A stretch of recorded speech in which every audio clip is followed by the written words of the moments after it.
Good afternoon, everybody. This is Dee Reinhardt with Illinois WorkNet. Today we are going to be talking about networking essentials.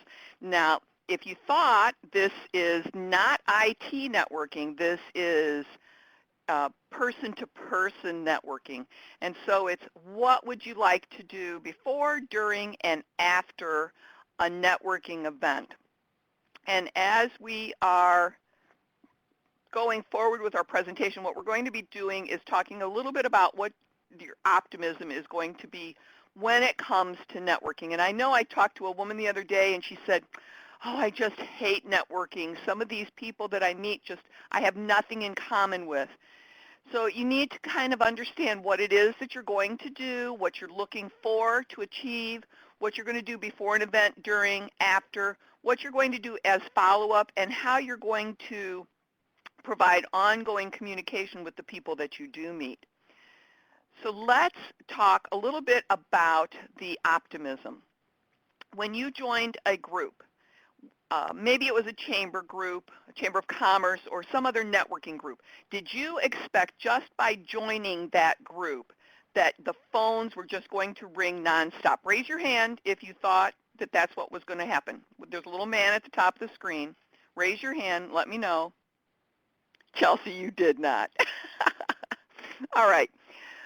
It's not going to work. You have to work that membership for it to be able to get those phones to ring. When you attend an event, do you expect phone calls from people to whom you hand your card? Now, there are some cases where they'll say, hey, give me your card. I need to call you tomorrow. Yeah, that's going to happen. But just because you hand somebody your business card doesn't mean that you're going to get phone calls galore. And then do you expect to close business with each of those people to whom you gave your business card? Yeah, that's a little bit unrealistic as well. So you need to make sure that you're looking at what it is that you have expectations. We're going to help you build a couple of those, and then we're going to talk about how you can work with those expectations. So let's talk real quick before we get into the before. I want to pull up a poll question here. How often do you attend a networking event?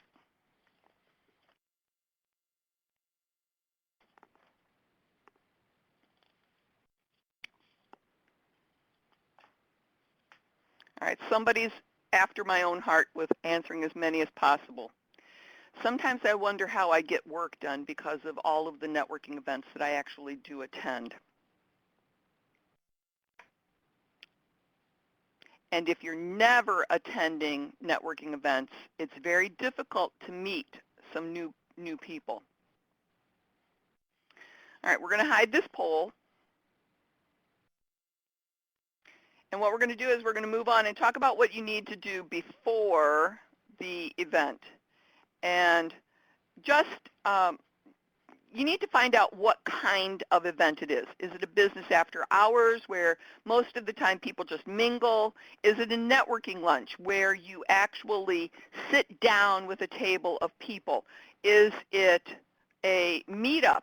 There's all different kinds of meetups. There's a meetup to go play golf. There's a meetup for lunches. There's a meetup for learning things. There's all kinds of meetups. So if you have not investigated Meetup, you may need to do that. It's just meetup.com. What are your expectations? I asked this at a networking meeting that I was at this morning. Do you set a goal? One woman said that she looks at the room and she gauges a 10% of the room. That's how many people she would like to meet. Then if that's your goal, that's great. If you want to meet two people brand new that you've never met before, or maybe you want to get reintroduced to somebody, that might be your goal. If you know who the attendees are by doing some research, you can find out who that is by asking, who is it that you need to be in contact with? Or who is the contact you need to meet? Who is that person that's registered for that event that you actually need to meet? And is that a company or is there a company that will be attending an event that you may want to do business with? Now, the question came up is, what kind of event do you recommend a job seeker to attend? It could be anything, because it's not about who you know, it's about who they know. So when you are working on what events that it is that you want to do, you need to check the calendar of events for different organizations, especially if they're industry-related organizations. You want to make sure that you know that it's the right event type for how you are going to use that event, because not every event is going to be geared for you to sell something or to push your agenda on other people. Sometimes it's just fun to go to a networking event to meet more people. One thing that you need to remember is, do you need to register for the event? If you're looking for people to meet, other people may. So you may want to make sure that you are registering for whatever type of event that you are going to attend. Techniques. We've got a couple of things that we want to talk about here, but first I want to pull up a couple of poll questions.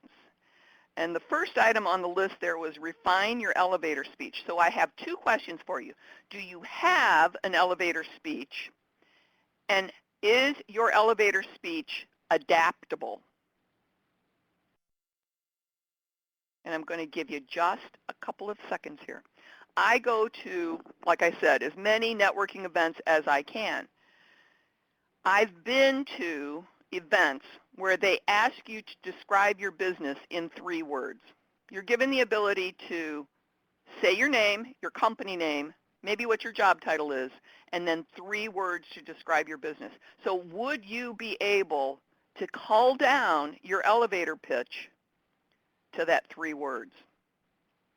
Can you talk for 3 minutes about your business? How do you solve people's problems? You need to be able to cover each of those items. All right, I'm going to hide those poll questions.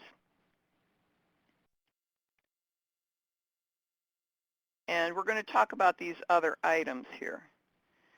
So if you need to craft an elevator speech, in the handouts down here, we have how to write a 30-second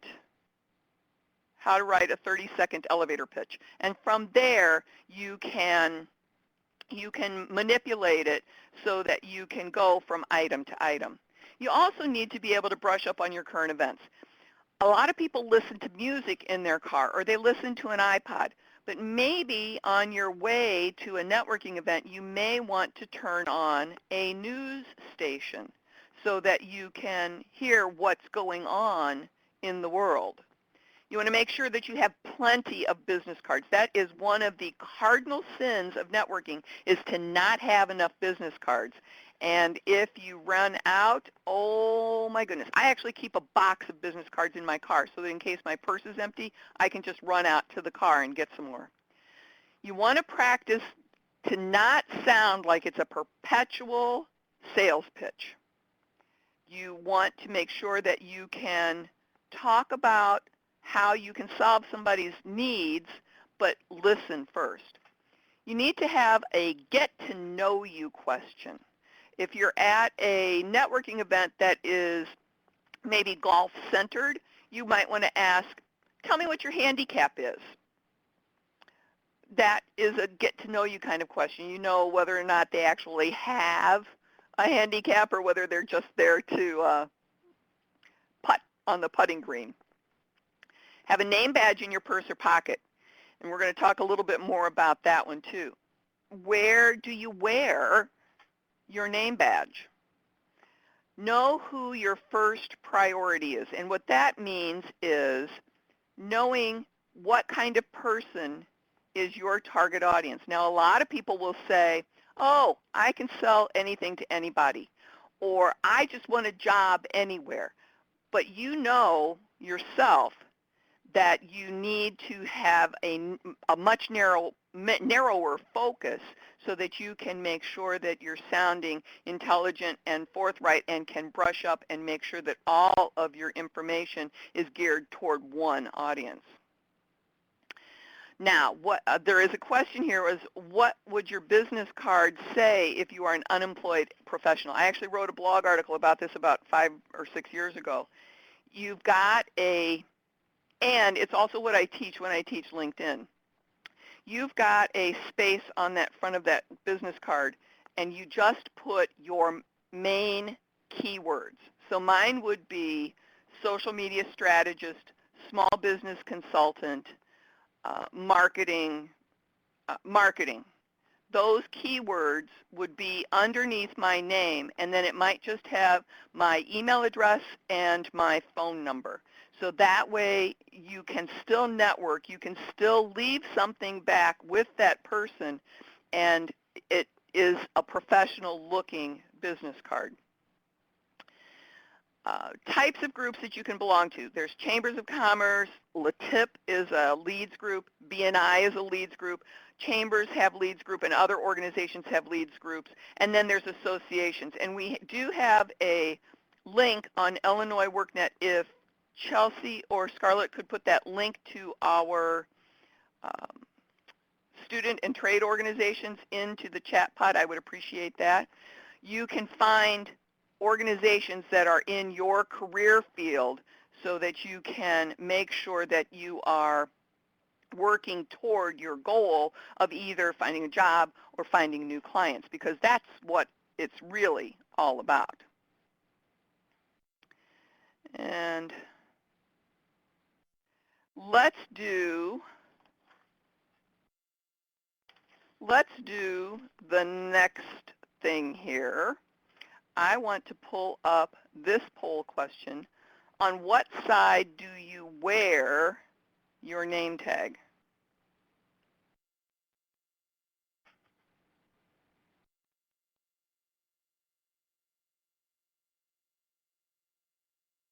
And I'm going to tell you the right answer, but I'm going to hide the poll question so that you guys can't change your answer.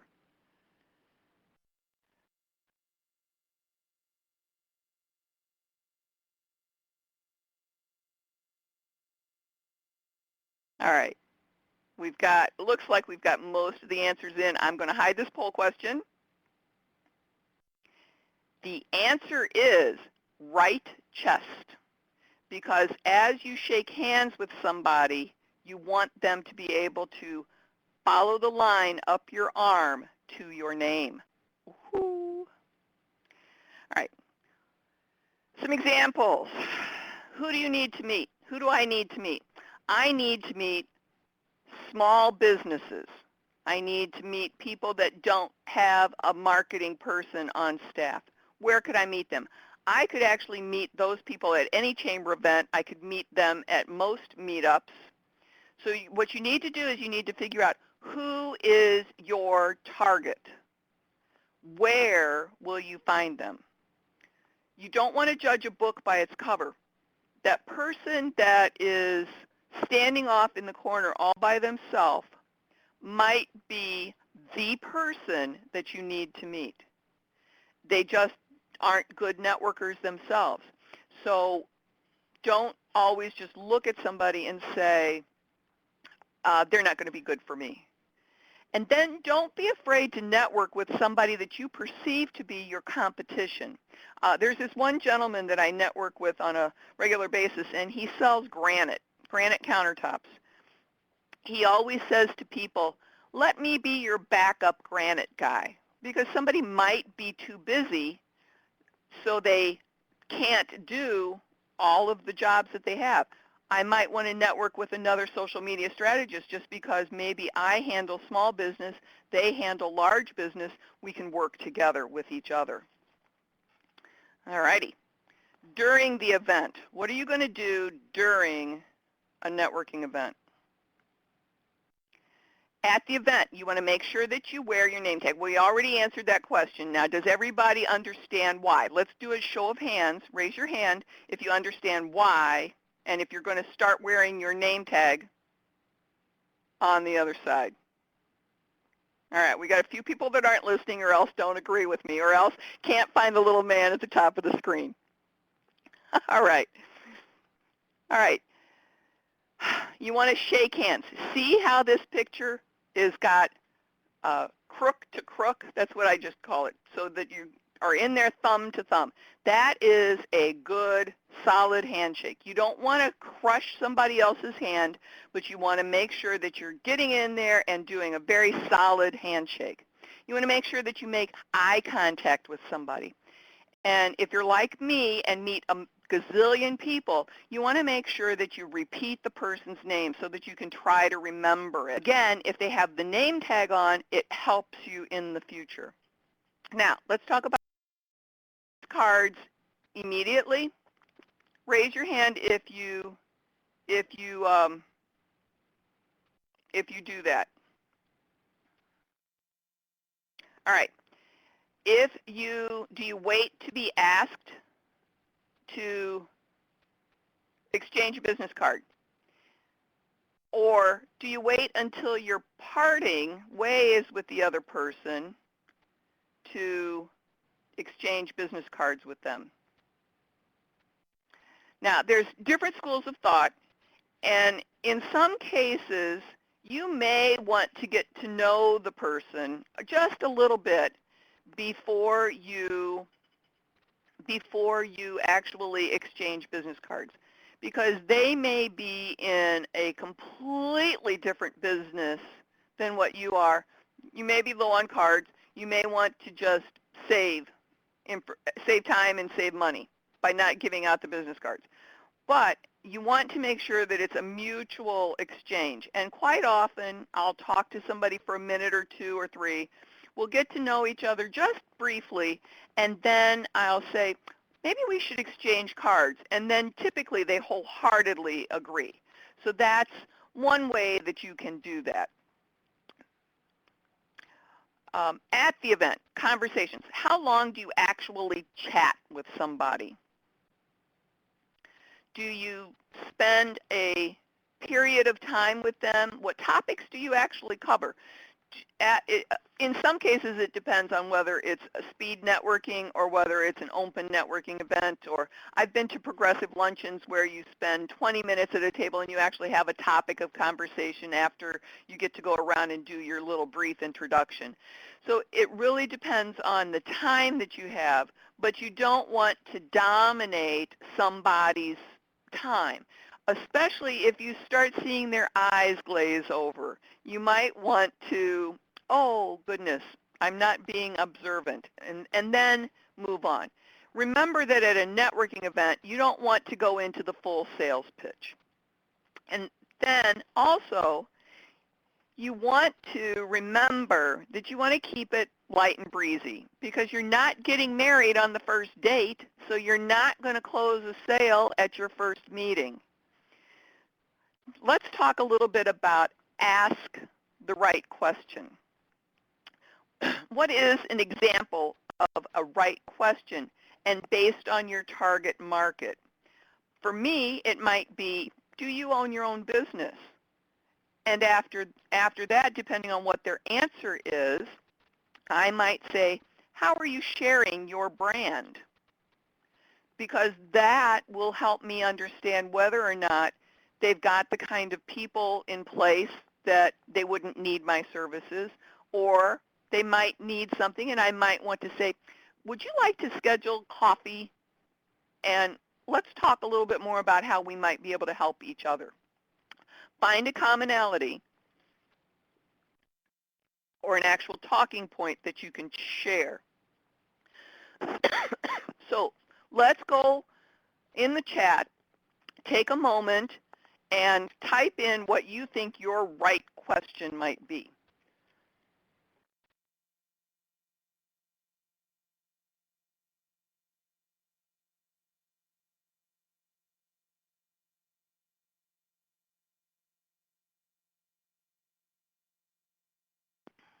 All right, we've got a, oh, that's good. How do you know the host of this event?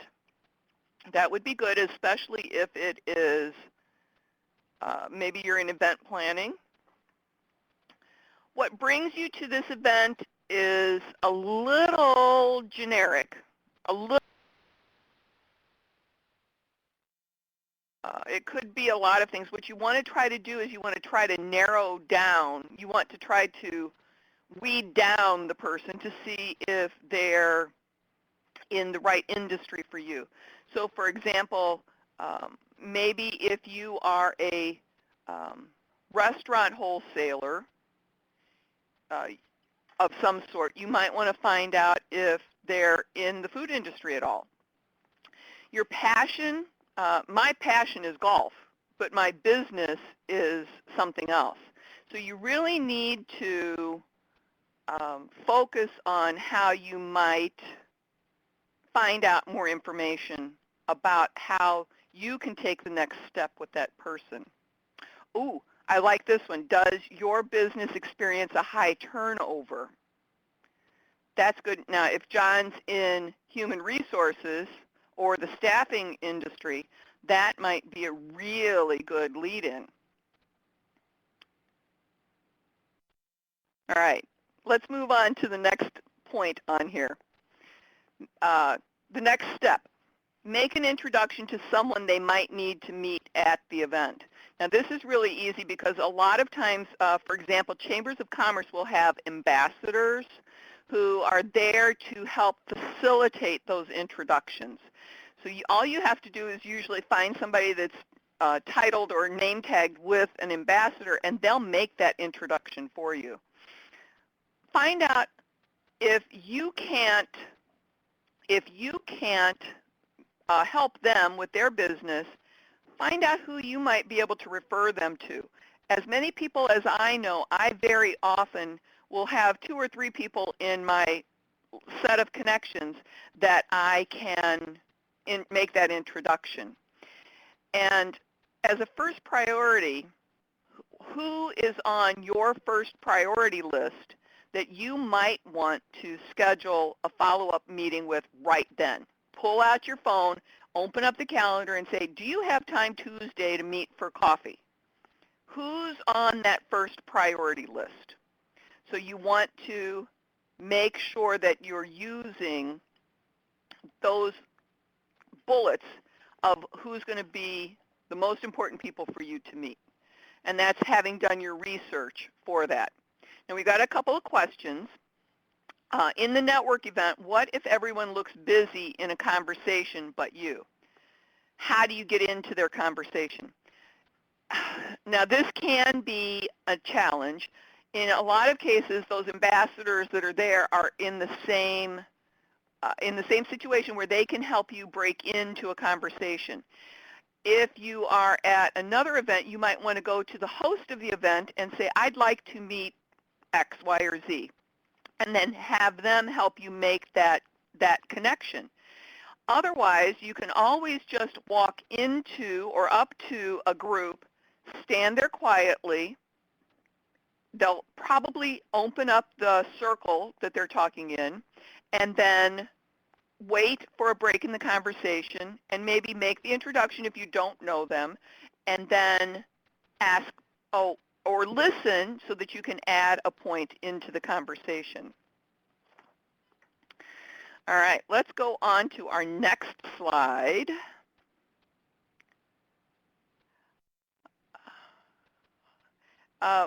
At the event, techniques, business cards. We talked about what do you do with your business cards about handing them out, but what do you do with them to remember if it's somebody that you need to follow up with? And one gentleman I know folds just a corner of the business card so that it doesn't stay flat, and that's when he knows that he needs to follow up with that. If you wear a jacket or pants or something with number of pockets, you can always put a business card in a certain pocket. That's when you know that you need to maybe just add them to your database, or you need to actually follow up and ask them something. When you want to figure out how to break away without being rude. That's a little tougher because I always worry about being rude to people that I'm talking to.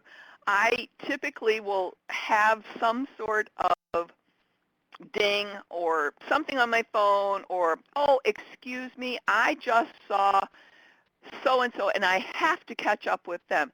I hope to be able to converse with you a little bit further. Um, Please excuse me, I've got to make this connection here. So you just try to make sure that you do it as nicely as possible without saying, oh, bye, I'm out of here. Just be nice. How do you make introductions? How do you make the proper introductions? Well, I actually looked this up on etiquette.com. Age, the older person gets introduced to youth. Someone with a title gets introduced to your contemporary. Woman gets introduced to a man. Your client gets introduced to anyone in your company. Bosses get introduced to the subordinates. Now, that's a lot, but just look it up if you're trying to make that introduction. And then style. We actually had, at one networking event, we did a little kind of like a Saturday Night Live skit of how people network. And these are some of the names that we came up with. Bumblebee. They come into the group, stop, say hi. What do I do? What do you do? Great. Move on to the next person. Do it again. They get enough business cards to wallpaper a room in any house. The wallflower stands off to the side, never joining. They run away if somebody approaches them, and they are continuously dodging other people. So they probably ended up having to go to that event because their boss told them to. Quick draw. This one was really fun to see, but this person sets a card out on every table or pulls it out and gives it to everybody faster than you know what is happening on to you. Take a breath already. Somebody talks so fast that you can't break in to get a word in edgewise. Somebody wears 18 different hats. That might be somebody that, oh, they sell this, they do this, they know this. It's so many things, they've always got an answer for you. And then we had, this one was cute, brochures extraordinaire. They had a briefcase with a whole pile of brochures, and they had an answer for everything, and they wanted to give you all of them. All right, so that's just some fun things that we did with those different types of networkers. After the event, what are you going to do after the event?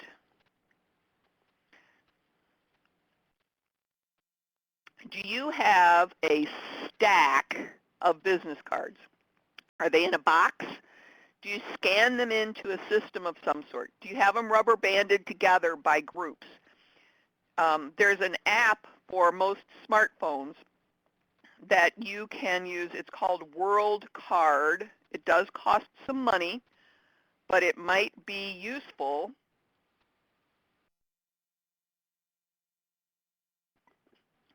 So there are other tools. I know Neat Receipts has a card scanner.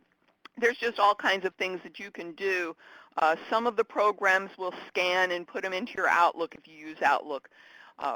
Whatever you do, you need to have some sort of a system to deal with those business cards. And those business cards might be adding them to a database. And a CRM on the screen that you see stands for Customer Relationship Management.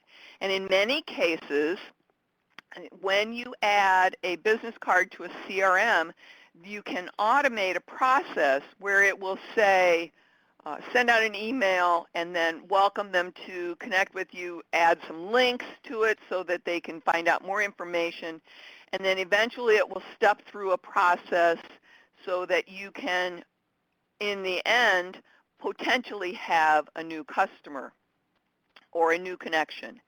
I very often will come back to my office and take all my business cards and invite them to connect with me on LinkedIn. That, to me, is a good use of my time because then I get to see what they do, what their history is, and find out a little bit more about them. I sometimes will connect with them on other social media profile platforms, but almost inevitably it is on LinkedIn. And follow-up emails. Sometimes if you don't have a CRM, you still can send a happy email to them to say it was nice to meet you. Especially if they were one of those #1 priorities, you might want to ask them if there is time to meet in their schedule. And then you can invite them to follow up by adding your social media links or a link to sign up for your newsletter if you have one.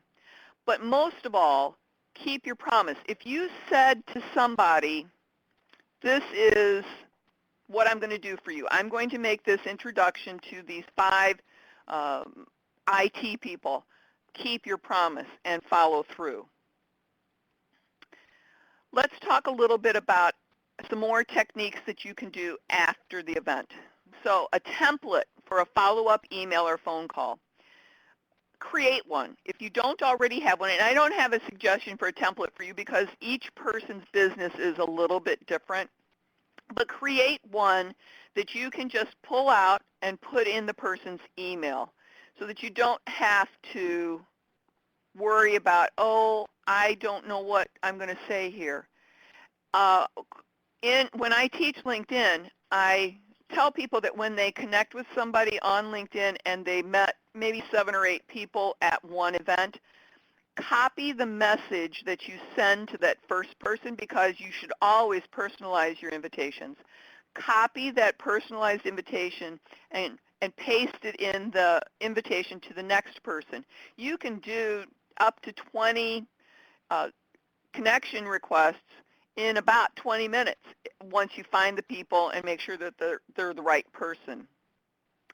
Schedule a date. Do you have specifics? Do you talk by phone or do you try to schedule an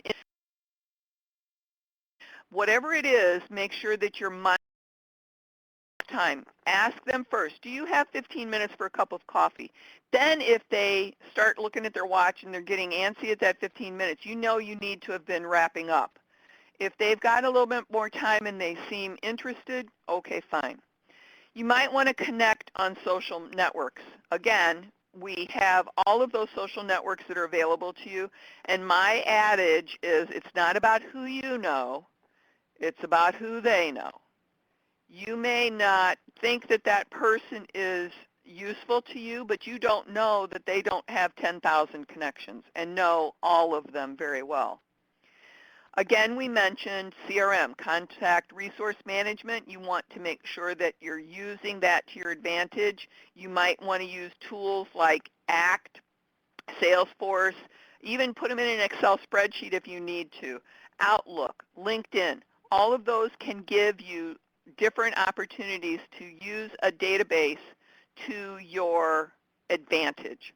And then what is your follow-up plan? You want to contact them again in a day, a week, a month, maybe every 20 days. Maybe it's quarterly. You want to follow up with somebody, but create a plan for what your follow-up is going to be based on what kind of connection they are. Now, at the follow-up meeting, I've got a cup of coffee on here. I can't drink coffee. So I always say, would you like to meet for a beverage somewhere? And then it allows them to pick what kind of place and what kind of beverage they want to meet to talk about. We already mentioned, how long is a good follow-up meeting? You don't want to be forever. I would say 20 to 30 minutes is a good initial follow-up meeting. That way you don't have to, it's like on a first date. Do you go to lunch or do you go to dinner? Do you go to dinner on a Wednesday night or do you go to dinner on a Saturday night when everybody else is there? So that's one of the things that you want to be cognizant of. This is when you bring brochures and your takeaways, and that's when you leave information with them. You also want to make sure that you're mutually discussing how you can help each other, because it's not always about them getting their point across to you, and it's not always about you getting your point across to them. It's how can you actually make each other thrive. And there's a trigger phrase, and I've got a handout. We're going to, when the presentation's done, I'm going to show you a couple of these handouts that are in the file pod in the lower left-hand corner. You want to make sure that there's a trigger phrase that when somebody says XYZ, then you know, oh, I need to connect you with Mary Jones. And don't always be about what you can provide, but make those additional connections. You want to make sure that you're listening. What's the phrase? God gave you one mouth and two ears so that you can listen more. Is that what it is? I know I quoted that improperly, but that's what the whole deal is to listen a little bit more. Note your follow-up. Again, maintain your integrity. Make sure that you're doing what you say that you're going to do. And don't forget the ask. The ask may be, do you know 5 other people? Is your company ready for this? Do you need a new salesperson?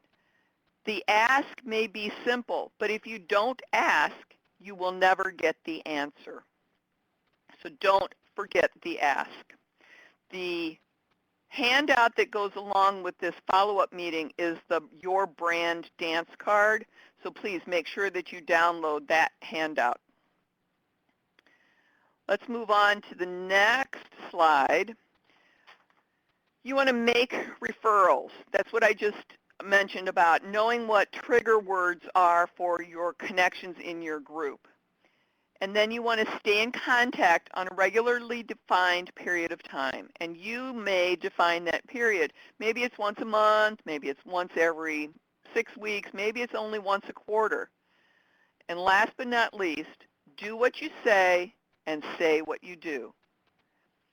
So this is where you can connect and network with Illinois workNet on all of those platforms, and you can click on the handout there. I just wanted to say thank you to Mario Hernandez. He helped me put together this presentation for a chamber, about a year ago, but I thought I would bring this to Illinois workNet for a presentation for all of you. Let's take a look and see if there's any questions that I need to answer. Here, I've got this question here. Do you use a CRM? Let's take a look at this. All right, we've got a question here. What if there is a degree of negativity associated with your business? John, I'm not quite sure. Do you mean bad press? Or do you mean that the kind of thing that you do is a little negative? Let's go on to the next question while I'm waiting for an answer from John. How do you engage in conversation if you are a novice in the industry? That is really good because even though you're a novice in the industry, you may be reading a lot of things about the industry. You may be up to date on the latest news in that industry. And even though those people may have many, many years of experience, you may have some very recent knowledge. And you can always say, did you hear about, or have you read this, so that you can share that information about the items in your industry. Hopefully that answers your question, Montoria. Okay. I don't see a response from John yet. Megan says, I am in direct sales and it has a negative association at times. How do I overcome this? Direct sales meaning a multi-level marketing organization? That would be a definer for me.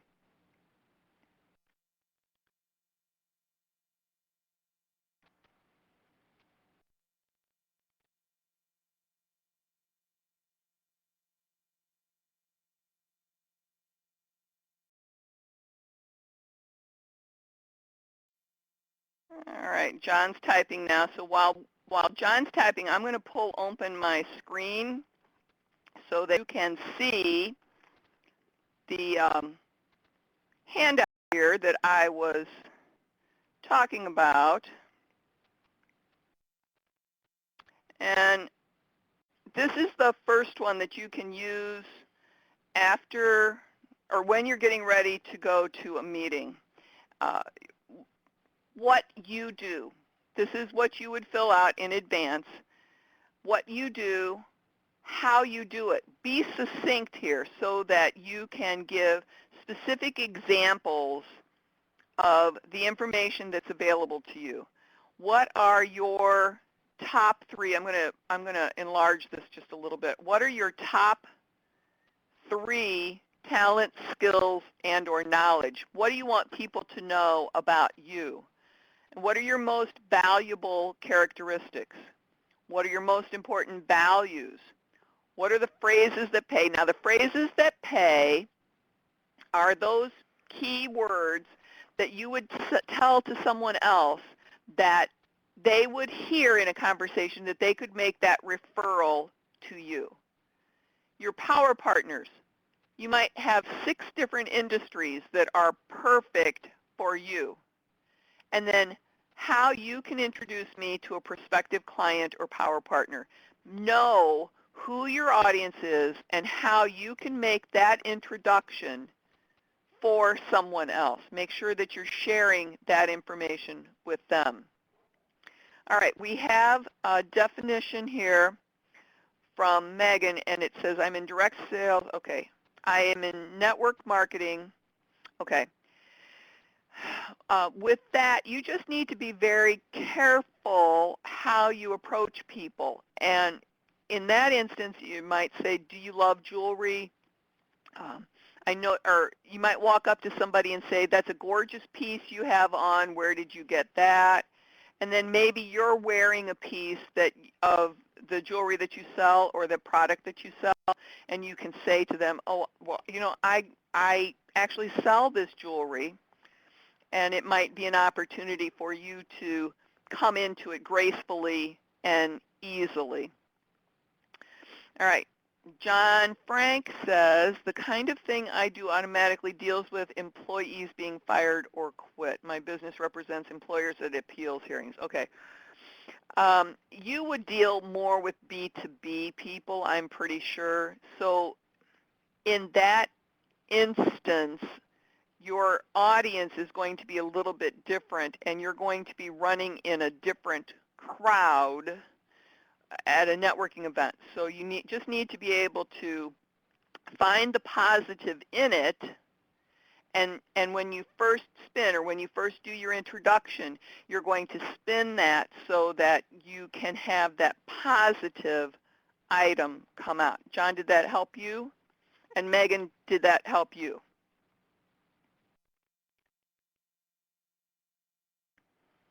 And while they're typing, I'm going to go to the other document. This is how to write a 30-second elevator speech. And as you are looking at this, it tells you who you are, what are you looking for in a job, what are your skills, what do you want, what can you offer, ask for help, and thank them for listening. Fill out each of those lines, and that's your 30 seconds. All you have to do from there is make it longer, put in more details, and if you want to use this for business, just replace what are you looking for in a job with what are you looking for in a client. Networking is networking is networking. And I heard on the radio the other day that if you are not networking all of the time, you are not doing your job appropriately. All right, that's great. John says he gets a 95% win rate, so that's great. And that's something, just like Chelsea said, that's something to bring up in that conversation. All righty, I'm going to stop sharing and hide this screen. And The forms are in the file pod, so if you are having problems downloading those from the file pod, we can make sure that we email those to you, and or you can get them from the news item in that we will send out tomorrow. So I want to thank everybody for joining us today, and I would appreciate it if you could fill out the poll questions for us.